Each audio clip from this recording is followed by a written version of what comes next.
Hello, everyone, and welcome back to Smart English Talk, where learning English is simple, smart, and fun. I'm Emma. And I'm James.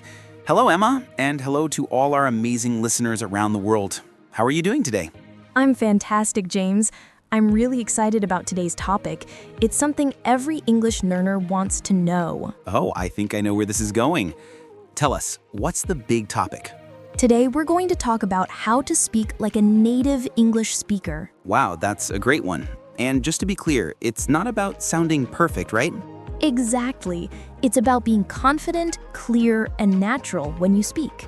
We've got 10 simple tips to help you sound more like a native English speaker. I can't wait. But before we jump in, if you enjoy learning with us, don't forget to give this episode a thumbs up and subscribe to Smart English Talk. Yes, and share it with your friends who are learning English too. All right, let's begin. So, what's our first step to sounding more natural? It's called connected speech. Native speakers don't say every word separately.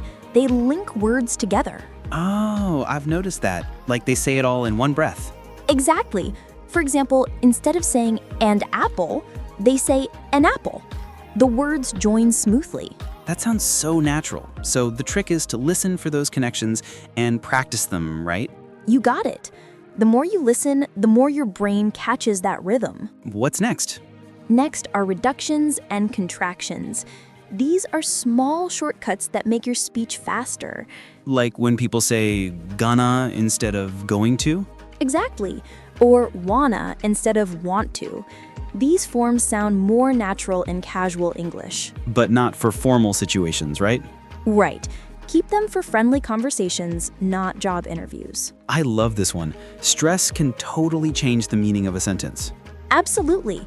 Listen, I didn't take your pen means someone else did, but I didn't take your pen means maybe I took something else. Wow, same words, different feeling. So stress helps us sound expressive and clear. Exactly. Think of it as the music of English. Our next one is all about accents. Yes, remember, there isn't one perfect accent. English is spoken in so many countries. The UK, the US, Canada, Australia, and more. So it's okay to have your own accent? Of course. Your accent shows who you are. The goal is clarity, not imitation. Here comes the fun part, slang. Yes, slang makes your English sound modern, but you need to be careful. Words like cool, awesome, or great are safe everywhere. And newer ones like lit or fire are for casual talk only. Exactly. Listen first and use slang only when you're sure of the context. This one helped me a lot when I was learning another language. That makes speaking faster and more confident. Yes, think in phrases, not in single words. What are power words, Emma? They're strong, descriptive words that make your English richer. Instead of good, say wonderful, amazing, or delicious. So instead of bad, I could say awful or terrible? Perfect. A few power words can make you sound much more fluent. A lot of learners think fast speech is good speech. That's a myth. Native speakers pause. They don't rush. A short pause can make your message clearer and more dramatic. Like saying, I have great news. Exactly. Pauses give your listener time to understand and give you time to think. This one's super important. Yes, use formal English for work or study. Would you like to join the meeting?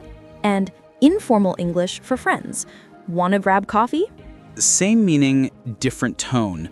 Knowing when to switch is key. You mean like, wow, or really?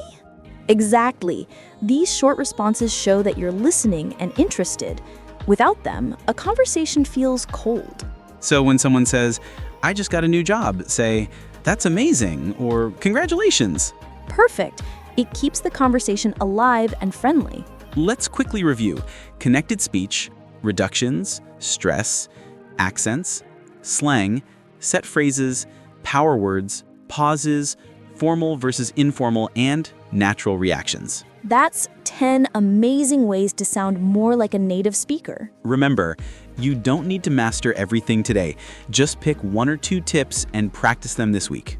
Exactly. Small steps make big progress. Which tip will you try first? Tell us in the comments. We'd love to know. And if you enjoyed this episode, don't forget to like, subscribe, and share Smart English Talk with your friends. Thank you all for watching. Keep practicing, keep smiling, and keep learning. See you in the next episode. Bye for now.